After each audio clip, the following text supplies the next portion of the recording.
আপনার ভালো দেখতে পারেন এরকম বহু লোক আছে না? এই হিংসা করলে অনেক সময় বদনজর লাগে, বদনজর। আপনার ভালো কিছু হতে আরেকজনের জ্বালা পড়া শুরু হয়েছে, এর কারণে অনেক সময় মানুষ ক্ষতিগ্রস্ত হয়। বহুবার এই সূরা পড়ে তৎক্ষণাৎ একেবারে পড়ার সাথে সাথে আমি কার্যকরিতা আমার চোখে বহুবার দেখেছি, আলহামদুলিল্লাহ। নবী সাল্লাল্লাহু আলাইহি ওয়াসাল্লাম এক সাহাবীকে বলেছেন, তুমি কি জানো আজকে রাতে যে দুইটা সূরা আমার প্রতি নাজিল হয়েছে, যে আয়াতগুলো নাজিল হয়েছে, এইরকম আয়াত কোরআনে আরেকটা নাজিল হয় নাই। আমার বাসা বাচ্চার কোনো অসুবিধা হলে মাঝে মধ্যে আমার মিসেস বলতেন যে একটু দোয়া পড়ে খু দাও তো। আমি আমার মিসেসকে সাথে সাথে বলি, কেন, তুমি দিলে কি সমস্যা? অনেক সময় বাচ্চাকে নিয়ে আসেন, হুজুর একটু তাকে দোয়া পড়ে ফু দিয়ে দেন, একটু পানি পড়ে দেন। আমরা কি দোয়া পড়ি আজকে সেটা আমি আপনাদের সামনে ফ্ল্যাশ করে দিলাম, জানিয়ে দিলাম। আপনার যদি কোনো বিপদ হয়, আজকে অনেক ভাই প্রশ্নে লিখেছেন, অনেক সময় মানুষ বলে, ভাই আমার বাচ্চাটার এই সমস্যা, আমার ওই ওয়াইফের এই সমস্যা, আমার স্বামীর এই সমস্যা, আমার এই সমস্যা, আমরা আল্লাহর কাছে আশ্রয় চাইতে জানি না। আজকে শিখে যান, এই দুইটা সূরা নাজিল হওয়ার যে প্রেক্ষাপট, সেই ঘটনা শুনলে আমাদের ঈমান আরো বেড়ে যাবে ইনশাআল্লাহ।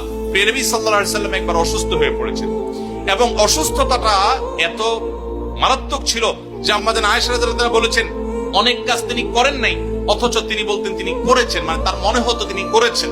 আবার অনেক কাজ তিনি করেছেন তিনি ভুলে যেতেন, মানে এরকম একটা অবস্থা তার তৈরি হয়েছে যে স্বাভাবিক না অস্বাভাবিক, আমাদের অনেকের হয়। তখন নবী সাল্লাল্লাহু আলাইহি ওয়াসাল্লাম বিভিন্ন তখনকার যে চিকিৎসক ছিল তাদের সহযোগিতা নিয়েছেন, বিভিন্ন ট্রিটমেন্ট করেছেন, কিন্তু কোনোভাবে কোনো কাজ হচ্ছিল না।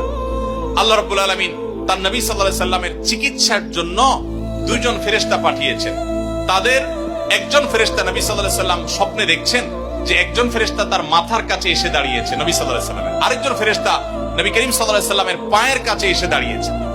মাথার কাছে যে ফেরেশতা দাঁড়িয়েছেন, ওই ফেরেশতা পায়ের কাছে থাকা ফেরেশতাকে জিজ্ঞাসা করছিলেন যে এই লোকটার কি হয়েছে, অর্থাৎ নবী সাল্লাল্লাহু আলাইহি ওয়াসাল্লামের কি হয়েছে।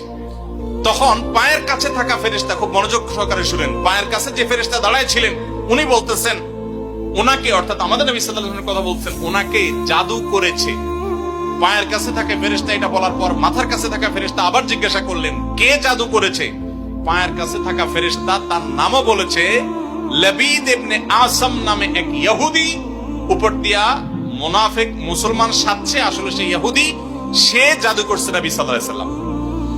এটা বলার পর আবার মাথার কাছে ফেরেশতা জিজ্ঞাসা করলেন, জাদুটা কোথায় আছে, কিভাবে করেছে? তখন বলা হলো যে চুলে